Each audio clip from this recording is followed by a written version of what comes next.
Les rêves des tout jeunes, c'est de travailler. J'aimerais bien travailler à la fonction publique pour avoir un matricule, travailler quelque part. Le gouvernement n'a qu'à régulariser la situation de nouvelles unités. Il faut que l'État arrive à bien payer les fonctionnaires. Tout le défi maintenant, c'est d'en assurer la soutenabilité et la durabilité.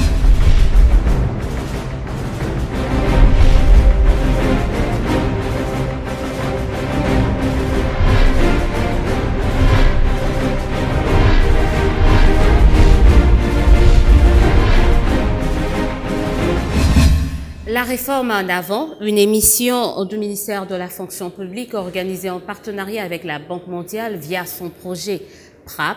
Madame, Messieurs, bienvenue dans ce nouveau numéro de votre émission. Et pour ce nouveau numéro, comme je le disais, nous allons aborder une thématique axée sur la gestion de la carrière des agents des services publics de l'État. Et sur ce plateau, j'ai le plaisir de recevoir le président de l'Intersyndicale nationale de l'administration publique, Fidèle Kiyangui. Bonsoir et bienvenue. Bonsoir madame, merci. Alors, avant d'entrer dans le vif du sujet, on va suivre un élément qui va essayer de passer en revue, de nous donner un aperçu sur ce que les gens pensent de la prise en charge des agents de services publics ici en République démocratique du Congo. On suit cet élément et on se retrouve juste après.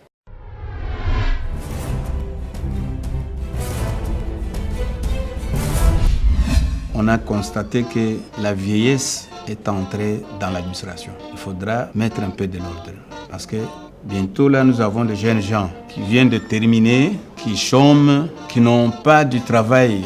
C'est pour cette idée-là que le président de la République a dû penser avec ce propre membre du gouvernement pour qu'on donne du travail aux jeunes gens. Les nouvelles unités sont déjà engagées, travaillent pour les comptes du gouvernement, mais ils ne sont pas payés, ils ne sont même pas reconnus. Donc il faut que ces agents et fonctionnaires de l'État soient automatiquement régularisés, c'est-à-dire qu'ils aient leur numéro matricule. Et quand on a un numéro matricule, on sous-attend que le mois prochain, on sera être payé.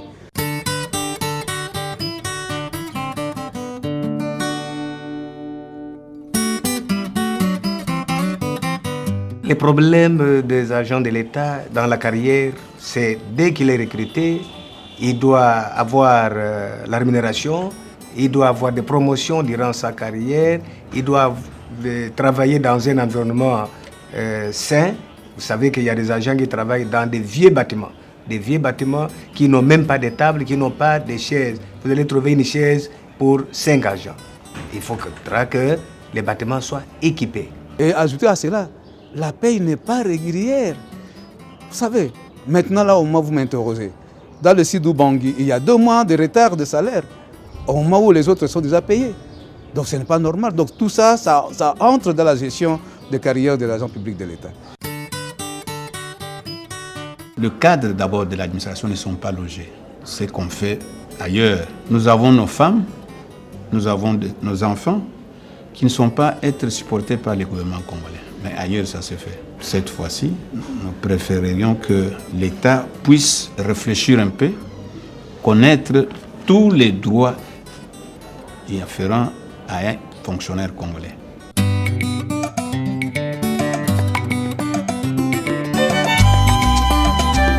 À l'époque, quelqu'un qui travaillait jusqu'à 19h, 20h, il prestait les heures supplémentaires. On ne les paye pas. Et à l'époque, pour vous connaître que vous êtes un fonctionnaire, il fallait brandir un bulletin de paye, ce qui n'est pas pour le moment. Le secteur comme le PSP a 145 000 enseignants NP qui attendent leur régularisation. Même si le gouvernement vient de payer 7 500, selon le dire du gouvernement, mais il n'a pas résolu le problème parce que sur 145 000, si on en enlève 7 000, c'est ça 38 000 enseignants qui sont encore un NP. Ce n'est pas normal. Ajouter à cela, les gens qui n'ont même pas un numéro matricule, mais qui continuent à travailler pendant 10 ans, 15 ans, 20 ans dans le compte du gouvernement, ce n'est pas normal. La volonté n'est pas là auprès des membres du gouvernement. Ils n'ont pas cette volonté. Vous voyez que le travail que le ministre de la fonction publique vient de faire est en train de faire pour la République.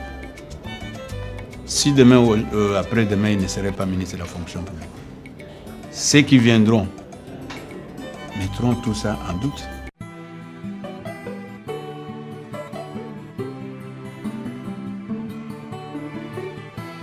Le gouvernement doit être obligé de reconnaître nos droits parce que c'est noir sur blanc que nous venons de signer le protocole d'accord. Ce n'est pas la première fois qu'on signe des accords avec le gouvernement en ce qui concerne le barème. En 2004, le 12 février 2004, nous avions signé l'accord de Mboudi avec le gouvernement, mais le gouvernement n'a pas appliqué ça. Une partie était appliquée au mois de juillet 2008 avec le Premier ministre Matata, alors ministre du Budget. Et depuis lors, jusqu'à ce jour, c'est le même barème qui continue.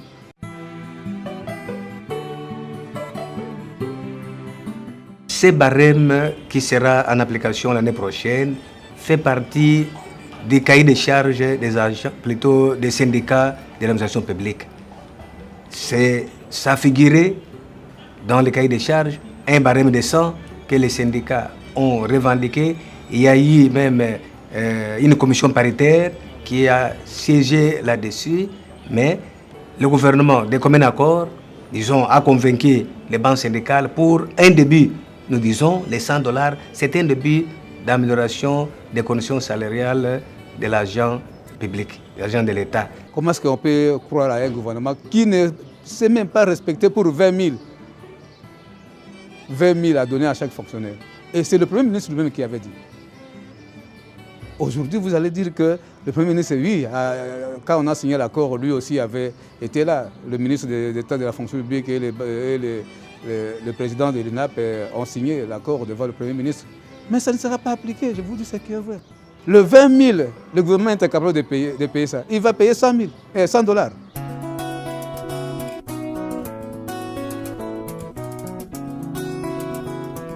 Ce qu'on peut faire pour le moment, c'est de mettre un peu de l'ordre dans l'administration. Reconnaître les droits d'un fonctionnaire. C'est ce que nous cherchons en tant que syndicalistes.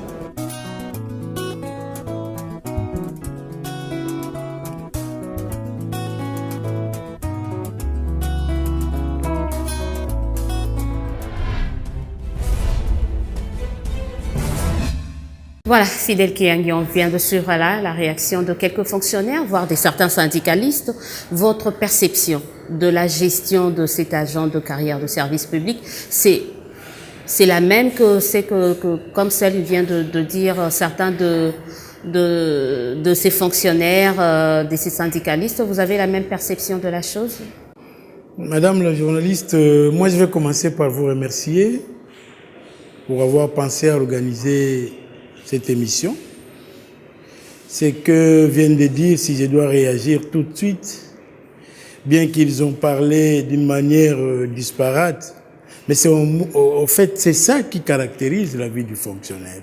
Ça signifie quoi? Ça signifie que de par les recrutements du fonctionnaire, jusqu'à sa mise à la retraite, il se pose un problème. Qui est-ce que nous avons recruté dans l'administration publique? C'est la première question qu'on doit se poser. Dans l'administration publique, hier, on a recruté tout celui qui savait danser dans la MOPAP. On a mis les textes qui régissaient les agents des carrières de service public de l'État à côté et la politique a commencé à gérer les fonctionnaires. Tout le problème est parti de là. Maintenant qu'on a recruté vaille que sans respecter les textes qui voulaient qu'avant de devenir fonctionnaire, qu'on doit d'abord passer les concours. Et pour passer les concours, il faut qu'il y ait vacances. Problème. On s'est retrouvé avec un pléthore, le gouvernement incapable de payer un salaire décent à ses fonctionnaires. Aujourd'hui, vous pouvez poser la question, même au ministre de la fonction publique ou au secrétaire général chargé des actifs, il y a combien de fonctionnaires au Congo? 1 million 200 000. Ça, ce sont des à peu près. On devrait répondre avec exactitude. Il y a combien de fonctionnaires? Il y a combien des agents? régi par les statuts de carrière et les services publics de l'État. Personne ne connaît. Maintenant, ce qui se passe, c'est quoi? Nous, syndicats, nous avons demandé au gouvernement, faisons ce que nous appelons tabula rasa. Repartons à zéro. Commençons par les recensements. Cherchons à savoir il y a combien de fonctionnaires. Parce que si vous connaissez le nombre de fonctionnaires, vous pouvez discuter avec le gouvernement en connaissance des causes. Et le gouvernement, en budgétisant, saura il y a combien de fonctionnaires. Mais on ne connaît pas les nombres. Mais dans le cadre de cette réforme, est-ce que vous avez l'impression que vous êtes écouté? Dans le cadre de la réforme de l'administration publique, nous ne sommes pas seulement écoutés, mais nous sommes impliqués. Bien que les politiques ne nous facilitent pas. Parce que nous avons, par exemple, demandé qu'il y ait contrôle des effectifs de tous les fonctionnaires. Le protocole d'accord a été signé au mois de février. Nous sommes au mois de novembre. C'est à peine au mois d'octobre qu'on a commencé avec l'opération contrôle des effectifs. Et dans combien de provinces? 7 provinces. Sur les 26. Nous allons terminer ça quand? Or, le budget de l'État, lui, est déjà bouclé. Comment est-ce qu'on va budgétiser les salaires à payer aux fonctionnaires? Problème. Nous avons convenu avec le gouvernement, après avoir fait le contrôle des effectifs, nous devons faire le contrôle de la paye pour que nous sachions est-ce que réellement l'argent qui sort pour les fonctionnaires, est-ce qu'on les paye aux fonctionnaires? Ce n'est pas le cas. C'est un problème. En 2015, nous avons commencé l'opération de contrôle de la paye. Nous avons récupéré plus de 25 milliards qui partaient dans des poches dans les réseaux mafieux, appelons-le comme ça. Mais le gouvernement n'a rien fait pour que cette opération continue. Nous n'avons contrôlé que 3 secteurs, les PSP, la santé et le SU. Et nous sommes revenus avec 25 milliards, trimestriellement qui partaient dans les poches des individus. Nous pensions qu'on allait continuer, mais les réseaux mafieux ont eu raison sur nous et a obligé le gouvernement à bloquer l'opération. À qui la faute? Ça veut dire que l'argent des carrières gérées par les statuts du personnel des carrières des services publics de l'État n'est pas bien pris en charge parce que les politiques amènent une pesanteur qui ne permet pas qu'on avance. En suivant les réactions de certains des fonctionnaires et des syndicalistes, ils sont pour la plupart des cas revenus sur la régularisation de nouvelles unités, chose qui est en marche. C'est un pas par rapport à la réforme. Oui, parce que nous, comme je vous ai dit tout à l'heure, que nous sommes impliqués dans la réforme, nous syndicalistes. Parce que c'est nous qui avons demandé au gouvernement. Vous envoyez des gens de NI aller recouvrer des milliards et des milliards de francs. Ces messieurs-là n'ont pas de contrat avec le gouvernement. Qu'est-ce que vous allez faire s'ils venaient de fuir avec l'argent? Vous ne pouvez pas les sanctionner parce qu'il n'est pas fonctionnaire. Vous l'appelez NI, il a 60 ans. Il deviendra fonctionnaire quand? Eh bien, on a mis en place une convention, un protocole d'accord, dans lequel protocole d'accord, nous avons décidé de régulariser tous les NU qui sont réellement NU. Nous n'avons pas demandé qu'on aille faire le recrutement. Nous avons demandé qu'on régularise les NU parce que ces NU sont déjà payés en prime. Et la prime vient du trésor public. Régularisons-les, qu'ils deviennent fonctionnaires en attendant qu'on les mécanise en salaire de base, mais que la prime continue à être payée. Il faut dire que vous êtes partie intégrante de différentes commissions chargées de la régularisation. Oui. Nous nous promenons, nous sommes partout où la chose s'est faite.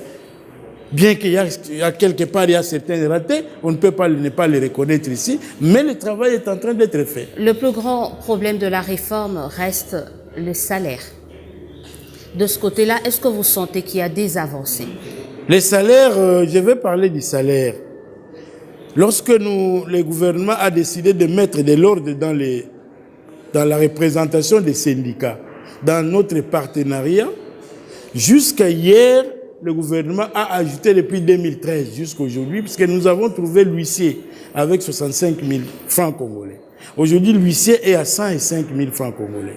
Ça veut dire qu'il y a eu des avancées qui ont été faites. Mais nous avons signé un protocole d'accord avec le gouvernement, dans lequel protocole nous avons dit que l'huissier doit avoir un salaire de base de $200 qui sera payable en 3 paliers. En 2019, on payera $100.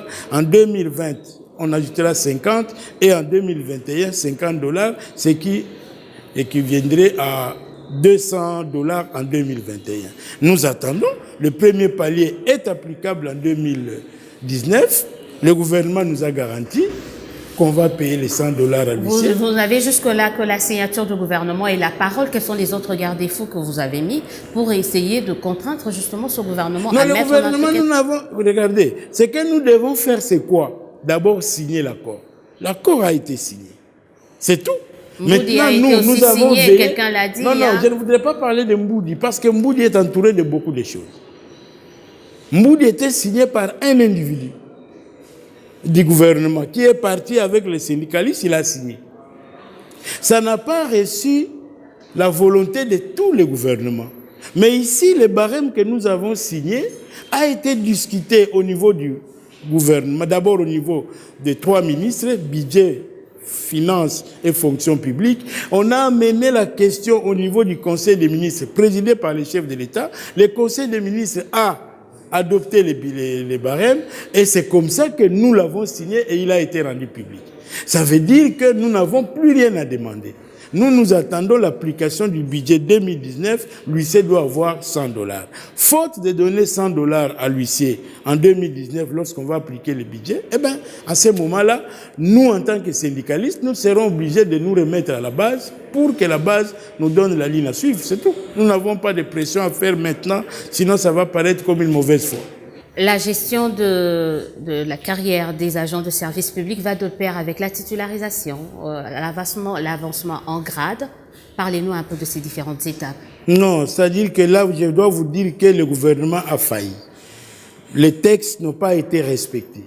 Depuis bientôt 30-40 ans, on a recruté les agents. Il y en a qui sont jusqu'aujourd'hui au grade de recrutement. Qu'est-ce qui se passe? La loi veut que tous les 3 ans, qu'il y ait promotion. Mais pour qu'il y ait promotion, il faut qu'il y ait vacances. Même s'il y a vacances, il faut qu'il y ait concours. Et que vous devez vous classer en ordre utile par rapport au concours pour que vous puissiez être promis. Mais qu'est-ce qui s'est passé? On a commencé à promouvoir vaille que vaille. Selon qu'on te connaît, selon que tu connais bien danser les djalelo, selon que tu veux connaître bien, selon qu'on te connaît, selon que tu es de tel parti politique ou de tel autre. Parce que ce qui a arrangé l'administration publique, c'est sa politisation. Les politiques ont récupéré. Même quand nous parlons réforme, ça signifie que nous ne voulons plus que les politiques puissent se mixer dans l'administration. Parce que c'est ça la vérité. Et bien maintenant, la titularisation, c'est un des points de notre protocole d'accord. On a préparé tout. Ça se trouve chez le Premier ministre. On a tout déposé sur sa table, c'est à lui à signer. S'il ne signe pas, nous allons faire pression. Vous avez commencé par les chefs des bureaux. Oui, d'abord la titularisation dont nous avons terminé, c'est la titularisation de directeurs des différents ministères. Pour les chefs de bureau et les chefs de division, on a envoyé des équipes qui sont allées dans les différents ministères, malheureusement encore là-bas. Ils sont allés travailler avec promesse d'être payés, ceux qui ont travaillé, ils n'ont jamais été payés. Toutes ces commissions-là n'ont pas été payées jusqu'à ce jour. Mais qu'à cela ne tienne, ils ont fait le travail, il reste la mise en commun afin que nous puissions envoyer ça à qui de droit, que le ministre d'État, ministre de la fonction publique, envoie ça à qui de droit pour qu'il puisse signer, prendre des actes qui titularisent les agents. Parce que jusqu'ici, on travaille avec des commissionnés. Les commissionnements. Quelqu'un